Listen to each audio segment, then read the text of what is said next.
Dans le prochain épisode de Plus belle la vie, Ariane enquête pour comprendre l'attitude de ses collègues. Betty hésite à accepter la main tendue de Kylian. Barbara se demande qui est le père de son enfant. Attention, les paragraphes qui suivent contiennent des spoilers sur l'épisode de Plus belle la vie diffusé demain soir sur France 3. Ariane enquête sur Jean-Paul et Patrick. Jean-Paul se rend chez le procureur pour l'alerter sur la situation du commissariat en sous-effectif. Il suggère de lever la surveillance de la chambre de Noah à l'hôpital. Rebelle accepte sa requête à condition d'obtenir des résultats. Jean-Paul envoie aussitôt un texto à Patrick pour le prévenir que la voie est libre. Ce dernier entre dans la chambre de Noah, bientôt rejoint par Babette, à laquelle il demande de le sédater pour faire croire qu'il est dans le coma. Babette finit par accepter même si elle a toujours du mal à lui faire confiance.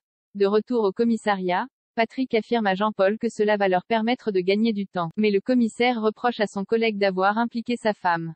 Ariane les entend se disputer. La lieutenant confie à Alexandra une mission hors procédure avec obligation de ne poser aucune question. La jeune femme accepte et l'aide à visionner les images de vidéosurveillance du quartier de la Soude de la journée de la veille.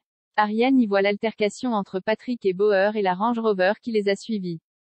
Alexandra aide sa collègue à récupérer la plaque d'immatriculation de la voiture. Ariane retrouve le véhicule dans Marseille et le prend en filature. Quand Jean-Paul l'appelle, elle prétend être malade, mais son collègue n'est pas dupe.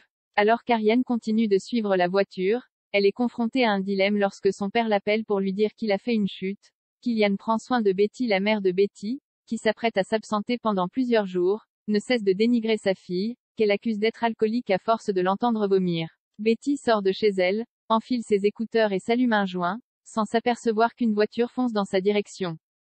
Kylian l'écarte de la route au dernier moment. Mais Betty est loin d'être reconnaissante et s'échappe de son emprise. Plus tard, Kylian, qui attend toujours devant chez Betty, décide de l'appeler pour prendre de ses nouvelles. L'adolescente avoue qu'elle vient de tomber en trottinette et qu'elle ne peut plus marcher. Kylian insiste pour qu'elle lui envoie sa position.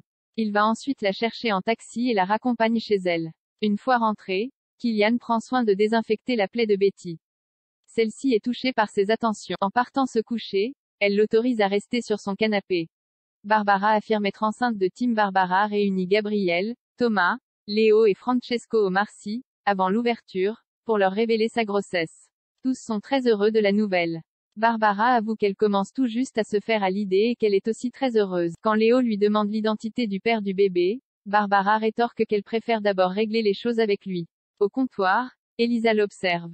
De retour au cabinet, Elisa raconte à Abdel ce qu'elle a vu. Elle émet l'hypothèse selon laquelle Barbara serait enceinte de lui, cherchant à savoir ce qu'il ferait si c'était le cas.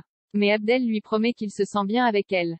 Abdel se rend néanmoins au Marcy pour constater la grossesse de Barbara de ses propres yeux. Quand il l'interroge sur l'identité du père du bébé, la jeune femme affirme qu'il s'agit de Tim. Plus tard, Barbara affirme également à Gabriel que Tim est le père de son bébé. Elle se renseigne sur le fonctionnement d'un test de paternité, avant de se raviser.